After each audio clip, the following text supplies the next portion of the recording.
Hello, my dear friends. Welcome to Net Study June 2021 exam. I hope you all are doing well. My dear friends, अगर आप इस channel पे नए हैं तो चैनल को सब्सक्राइब करें और साथ ही बेल आइकन को क्लिक करना ना भूलें ताकि आने वाली सभी वीडियो का नोटिफिकेशन आपको सबसे पहले मिले. माय डियर फ्रेंड, आज हम बात करेंगे मेमोरी यूनिट के बारे में.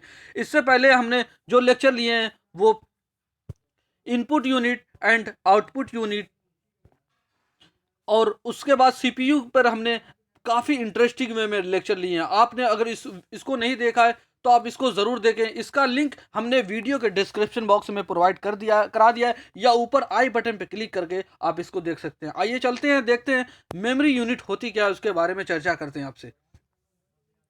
फ्रेंड्स, मेमोरी यूनिट जो होती है एक कंप्यूटर का जो पार्ट होती है, ये होल्ड करती है डेटा एंड इंस्ट्रक्शंस को. यानी जितने भी डेटा वगैरह होते हैं, इंस्ट्रक्शंस होती हैं, ये ये होल्ड किए रहती हैं जो मेमोरी होती है.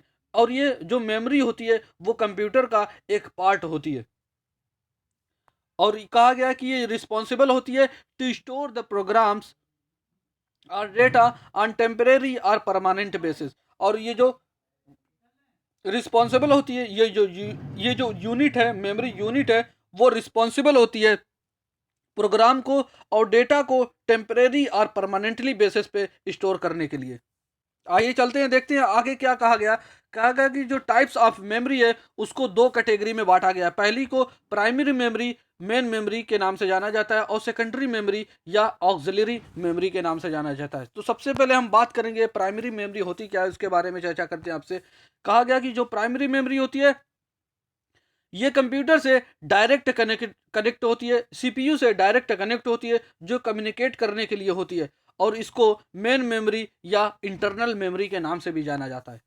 तो आई होप ये प्राइमरी मेमोरी का क्या काम है, क्या होती है, इसके बारे में आप समझ गए होंगे. आइए चलते हैं, देखते हैं कि प्राइमरी जो मेमोरी होती है उसको दो कैटेगरी में बांट दिया गया है.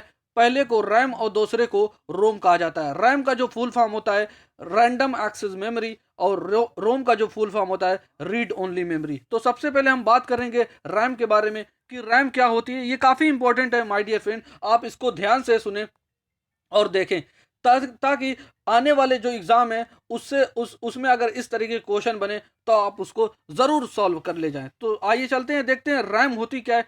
कहा गया कि जो रैम होती है वो रीड या राइट मेमोरी के नाम से भी जाना जाता है, और इसको नॉन वोलेटाइल मेमोरी भी कहा जाता है.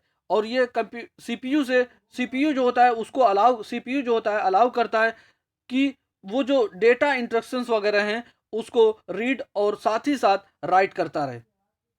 और ये जो यूज़ की जाती है टेम्परेरी स्टोरेज के लिए. टेम्परेरी स्टोरेज का मतलब ये होता है कि जो डेटा वगैरह जो कंटेंट वगैरह होते हैं वो लूज हो जाते हैं, यानी खो जाते हैं, डिलीट हो जाते हैं जब कंप्यूटर बंद होता है. आई होप ये रैम क्या होती है आप इसको समझ गए होंगे. जो हमने इसमें पॉइंट वाइज आपके सामने नोट डाउन किया है, प्लीज़ आप इसको अच्छे से और ध्यान से पढ़ें, क्योंकि यहाँ से जो भी हमने ये जो डिज़ाइन किया है ये हमने प्रीवियस ईयर को एनालिसिस किया है. उसके बाद हमने एक ये जो पॉइंट वाइज हमने यहाँ पे डिस्कस कर रहे हैं उसको एक प्रीवियस क्वेश्चन पे बेस कर रहे हैं. तो आई होप ये सारी चीज़ें आपको क्लियर हुई होंगी. अगर आप इसको इसमें कोई आपको डाउट हो तो आप कमेंट सेक्शन में कमेंट करके पूछ सकते हैं. तो फ्रेंड्स, देखते हैं कि रोम क्या होती है. रोम को नॉन वोलेटाइल मेमोरी के नाम से जाना जाता है, और ये एक परमानेंट स्टोरेज होती है, और ये डेटा को लूज नहीं करती है जब कंप्यूटर बंद होता है. यानी कंप्यूटर के बंद होने पर इसमें डेटा वगैरह जो होते हैं, कंटेंट जो होते हैं वो लूज नहीं होते हैं, वो डिलीट नहीं होते हैं, क्योंकि ये परमानेंटली स्टोरेज होती है और ये वोलेटाइल मेमोरी होती है. और ये होल्ड करती है कंप्यूटर स्टार्टअप रूटीन. जब कंप्यूटर स्टार्ट होता है उसमें इसका रोल जो होता है वो एक कंप्यूटर को स्टार्ट होने में इसका रोल अदा किया जाता है, जो रोम मेमोरी होती है. यानी अगर अगर करक से इसका देखा जाए कि अगर रोम मेमोरी कंप्यूटर में ना हो तो कंप्यूटर स्टार्ट ही नहीं होगा. आई होप ये सारी चीज़ें आपको क्लियर हो गई होंगी. आइए चलते हैं, देखते हैं आगे क्या कहा गया है. कहा गया कि जो सेकेंडरी मेमोरी होगी, हमने प्राइमरी मेमोरी को डिस्कस कर लिया। अब बात करेंगे सेकेंडरी मेमोरी, जो कि उसका दूसरा नाम ऑक्सिलरी मेमोरी के नाम से भी जाना जाता है। और ये जो मेमोरी होती है स्टोर करती है much larger amount of data and information for extended period of time. इसमें और जो इसका साइज होता है स्टोर करने का वो बहुत बड़ा होता है। इसमें डेटा और इंफॉर्मेशन वगैरह जो होते हैं वो काफ़ी लंबे समय तक के लिए स्टोर किए जा सकते हैं। और जो सेकेंडरी मेमोरी होती है वो डायरेक्टली सीपीयू से कनेक्ट नहीं होती है, यानी जो भी प्रोसेस के थ्रू गुजरता है ये डायरेक्ट सीपीयू से नहीं होता। पहले इसको प्राइमरी स्टोरेज यानी रैम के थ्रू गुजरना पड़ता है, रैम में कॉपी होती है, फिर उसके बाद सेकेंडरी मेमोरी में ये काम करती है। और जो ये मेमोरी होती है इसको नॉन वोलेटाइल मेमोरी के नाम से भी जाना जाता है। यानी एक बात आप समझ लें कि जो भी प्राइमरी जो मेमोरी होगी, जो भी परमानेंट मेमोरी होगी वो नॉन वोलेटाइल मेमोरी होगी, और जो भी टेम्परेरी मेमोरी होगी वो एक वोलेटाइल मेमोरी होगी। फ्रेंड्स, इसमें कहा गया है जो सेकेंडरी मेमोरी होती है उसकी कुछ डिवाइसेस हैं जो कि चलन में काफ़ी ज़्यादा हैं। अगर हार्ड डिस्क की बात करें या फ्लॉपी डिस्क की बात करें, मैग्नेटिक टेप की बात करें, कॉम्पैक्ट डिस्क होगी, डीवीडी हो गई, ब्लू रे डिस्क, ये पेन ड्राइव, ये जो सारी डिवाइसेस हैं ये सेकेंडरी मेमोरी का बेस्ट एग्जांपल हैं, जो कि एक परमानेंट स्टोरेज होती है। जो अगर अगर इसको कहें तो ये साथ ही साथ नॉन वोलेटाइल मेमोरी भी है।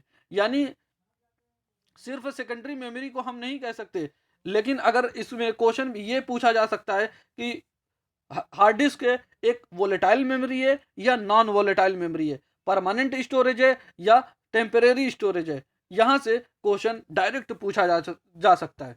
तो आई होप ये सारी चीज़ें आपको क्लियर हो गई होंगी। फ्रेंड्स, अगर आप इसमें कोई डाउट हो तो आप कमेंट सेक्शन में कमेंट करके पूछ सकते हैं।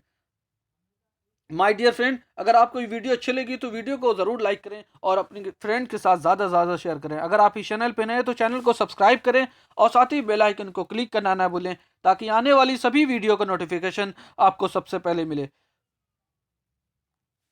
उसी के साथ साथ फ्रेंड्स, अगर आपने नेट स्टडी के टेलीग्राम चैनल को ज्वाइन नहीं किया है तो आप उसको ज़रूर ज्वाइन करें। उस पर हम डेली बेसिस पे 10 क्विज प्रोवाइड कराते हैं और उसको अटेम्प्ट करें। अगर आप इस वीडियो का पीडीएफ लेना चाहते हैं तो टेलीग्राम चैनल से आप प्राप्त कर सकते हैं। टेलीग्राम चैनल का लिंक हमने वीडियो के डिस्क्रिप्शन बॉक्स में दिया है, आप वहां से ज्वाइन कर सकते हैं। तो फ्रेंड्स, आज का लेक्चर यहीं एंड करते हैं।